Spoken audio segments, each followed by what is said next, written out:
Jadi seandainya nanti ini diterima sebagai satu argumen yang kuat oleh Mahkamah Konstitusi, tentunya kami mengharapkan dilakukan pemungutan suara ulang tanpa diikuti oleh calon wakil presiden 002 yang saat ini. Tim Hukum Nasional pasangan Anies Muhaimin telah resmi mendaftarkan sengketa Pilpres ke Mahkamah Konstitusi hari ini Kamis 21 Maret 2024. Salah satu permohonan yang diajukan yakni pemungutan suara ulang tanpa calon wakil presiden nomor urut 2 Gibran Rakabuming Raka. Ketua THN Anies Muhaimin Ari Yusuf Amir menyebut Gibran sebagai biang masalah dalam Pilpres 2024. Oleh karena itu Gibran tak boleh ikut dalam pemungutan suara ulang. Ari mengatakan tujuannya agar tak ada cawe-cawe lagi dari Presiden Jokowi. Terkait pendaftaran sengketa Pilpres via online, THN Anies Muhaimin sudah bersiap sejak pukul 1 dini hari. Kemudian pagi ini tim datang langsung ke MK untuk melengkapi berkas fisik. Ari mengatakan gugatan sengketa Pilpres ini merupakan amanat dari lebih 40 juta pemilih paslon 01. Oleh karena itu, THN merasa bertanggung jawab untuk mengajukannya ke Mahkamah Konstitusi. Sebelumnya, KPU telah menetapkan pasangan Prabowo Gibran sebagai pemenang Pilpres 2024. Paslon nomor urut 2 tersebut unggul dengan perolehan 96,2 juta suara. Disusul Anies Muhaimin dengan 40,9 juta suara dan Ganjar Mahfud 27 juta suara. Jadi yang kami sampaikan dalam naskah kami, intinya adalah permasalahan pencalonan calon wakil presiden di 02. Dari awal proses tersebut bermasalah. Dan lanjutan masalahnya luar biasa, karena kebetulan calon wakil presiden ini adalah anak seorang presiden, sehingga membawa dampak yang begitu luar biasanya. Nah, dampak inilah yang kami uraikan. Bagaimana fakta-fakta yang kami ditemukan di lapangan, pembagian bansos yang begitu masif, aparat penyelenggara pemilu ikut main, aparat pemerintah ikut main, itu semua kami uraikan di permohonan kami. Jadi seandainya nanti ini diterima sebagai satu argumen yang kuat oleh Mahkamah Konstitusi, tentunya kami mengharapkan dilakukan pemungutan suara ulang tanpa diikuti oleh calon wakil presiden 002 yang saat ini. Dan itu diganti, calon wakilnya silakan siapa saja diganti. Mari kita bertarung dengan jujur, dengan adil, dengan bebas.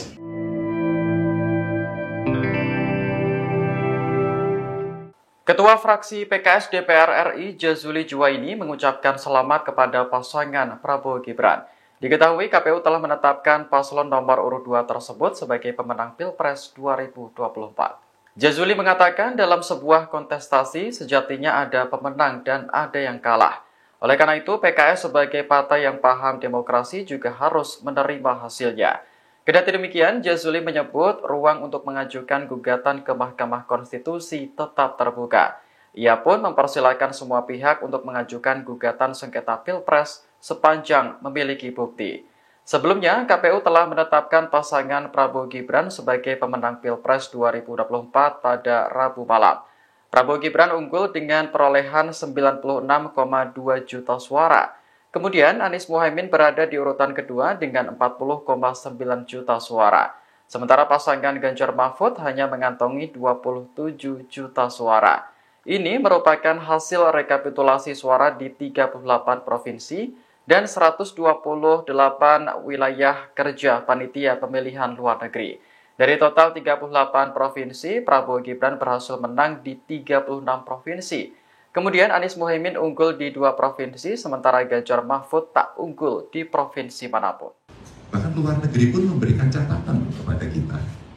Ini penyelenggaraan pemilunya kok seperti itu. Ganjar Pranowo akan mengajukan gugatan hasil Pilpres 2024 ke Mahkamah Konstitusi. Gugatan diajukan oleh pihaknya sendiri tanpa kolaborasi dengan kubu Anies Muhaimin. Hal itu disampaikan Ganjar dalam konferensi pers di Jakarta pada Kamis 21 Maret 2024. Ia menilai ada kecurangan sistematis yang dilakukan oleh paslon lain dalam Pilpres kali ini. Meski tak berkomunikasi langsung dengan kubu Anies, Ganjar mengklaim catatan yang dimilikinya sama. Bahkan catatan kecurangan itu tak hanya berasal dari dalam negeri, namun juga luar negeri. Ganjar mengaku akan berjalan masing-masing di MK sekalipun tuntutan yang disampaikan tim Amin sama. Adapun kubu Anies Muhaimin hari ini telah resmi mendaftar gugatan hasil Pilpres ke MK. Pihaknya menyetorkan berkas fisik sebagai bukti bahwa dugaan kecurangan Pilpres benar adanya. Sama-sama punya pikiran bahwa rasanya saya tidak berkomunikasi langsung pada soal ini, tapi rasa-rasanya kami punya catatan yang sama pada soal itu, dan kami tidak akan membiarkan. Sirekap umpama, logika yang paling sederhana, satu TPS 300 tapi hasilnya lebih, itu yang paling gampang. Dan terjadinya di mana-mana. Kami melihat sistematis betul ini terjadi. Mudah-mudahan nanti akan ada pakar yang disiapkan oleh tim untuk bisa membongkar cerita itu, sehingga bisa membuka kepada mata masyarakat. Kedua, umpama sama-sama kan setelah yang saya ceritakan tadi, bahkan luar negeri pun memberikan catatan kepada kita. Ini penyelenggaraan pemilunya kok seperti itu. Jadi pasti dari 01 punya catatan sendiri, tapi kami punya catatan sendiri. Apakah nanti dalam persidangan ada kesamaan dan sebagainya? Mari kita lihat di persidangan saja. Sehingga ini menjadi fair dan tidak ada agenda-agenda lain, kolaborasi-kolaborasi yang terkait dengan agenda tertentu tidak. Kami hanya ingin mendudukkan saja proses ini dengan baik. Apapun keputusannya, kita akan legowo. Harapan kita, MK lah nanti yang akan mengadili ini dengan baik dan bisa mengembalikan marwah demokrasi kita agar sesuai dengan harapan dan aturan. Karena Mahkamah Konstitusi lah benteng terakhir. Ganjar Pranowo menegaskan pihaknya akan menggugat hasil Pilpres 2024 ke Mahkamah Konstitusi. Ia menyebut MK menjadi benteng terakhir baginya dan publik untuk meluruskan dugaan kecurangan yang ada. Hal itu disampaikan Ganjar dalam konferensi pers di Jakarta pada Kamis 21 Maret 2024. Ia menuturkan telah berkeliling ke banyak daerah bersama Mahfud selama sebulan terakhir. Dari situ, Ganjar mengaku mendapatkan cerita yang beragam soal dugaan kecurangan di Pilpres 2024. Bahkan menurutnya, kecurangan itu sudah terlihat sebelum hari pencoblosan 14 Februari 2024. Lebih lanjut, Ganjar mengatakan banyak guru besar dari berbagai perguruan tinggi yang sudah menyuarakan kecurangan pemilu. Padahal pesta demokrasi semestinya dilakukan dengan asas adil dan jujur. Ganjar pun memastikan pihaknya akan mengajukan gugatan ke MK paling lambat 1-23 Maret mendatang.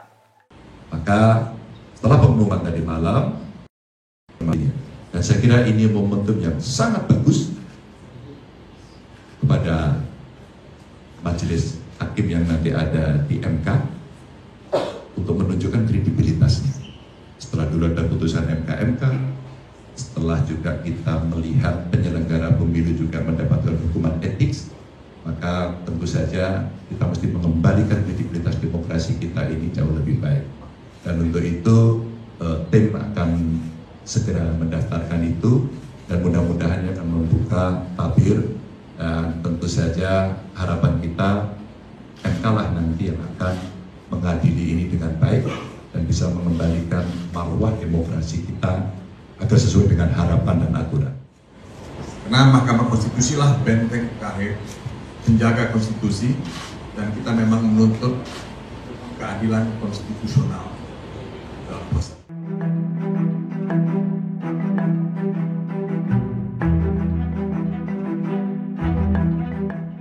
Perdana Menteri Jepang Fumio Kishida mengucapkan selamat atas terpilihnya Prabowo Subianto sebagai Presiden RI.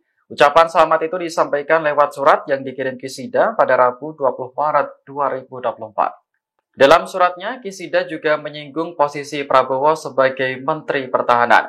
Jepang akan terus bekerja sama dengan Indonesia untuk memperkuat hubungan bilateral di berbagai bidang serta isu-isu regional dan global.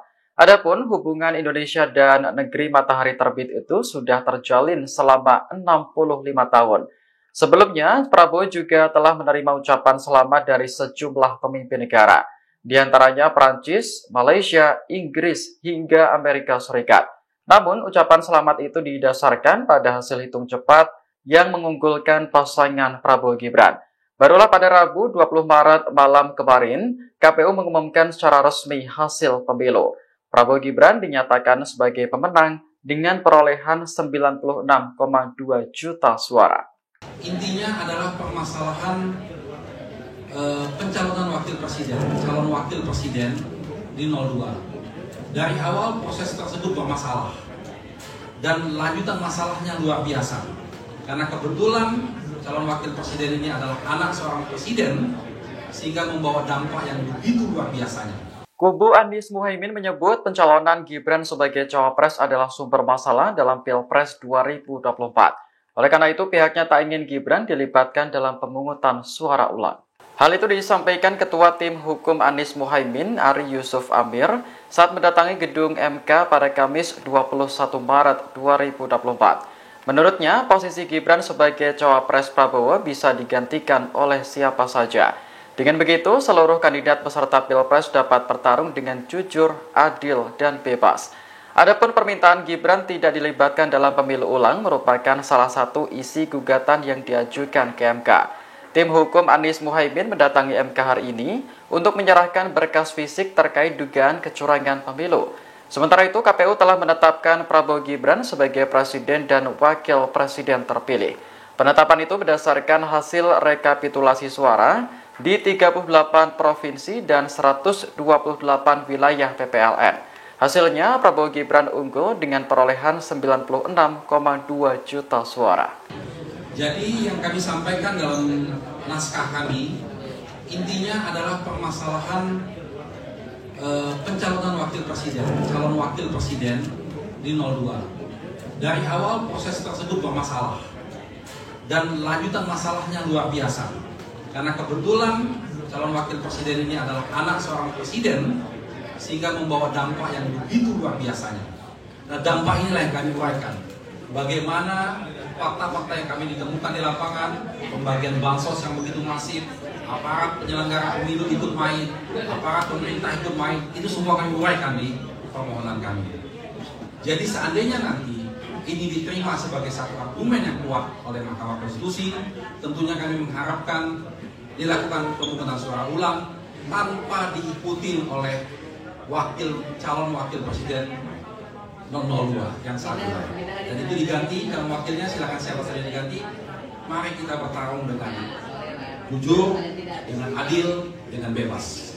Download Tribun X sekarang, menghadirkan lokal menjadi Indonesia.